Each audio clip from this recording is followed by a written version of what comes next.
நம்ம எல்லாருக்கும் சொந்தக்காரவங்க, உறவுக்காரங்கன்னு நெறைய பேர் இருப்பாங்க. ஆனா, எல்லார்கிட்டயும் நாம நெருங்கி ஒட்டி வாழ்றதில்ல. இதுக்கு காரணம் ஒரு சிலர பிடிக்கும், சிலர பிடிக்காமலும் இருக்கும். ஆனா, மனிதர்கள்ங்கிற அடிப்படையில எல்லார்கிட்டயுமே நிறை, குறைகள் கண்டிப்பா இருக்கும். முடிந்த அளவுக்கு அவங்கள அப்படியே ஏத்துக்க முயற்சி பண்ணணும்.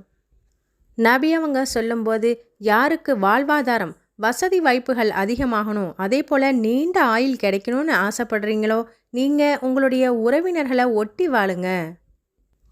யார் உறவினரை ஒட்டி வாழ்றாங்களோ அவங்களோடு இறைவனும் ஒட்டி வாழ்கிறான். யார் உறவினர்கிட்ட சண்டை போட்டு அவங்கள்ட்டேருந்து பிரிஞ்சு பேசாம இருக்காங்களோ அவங்களுடைய தொடர்பை இறைவனும் வெட்டி வாழ்கிறான் அப்படின்னு சொல்றாங்க.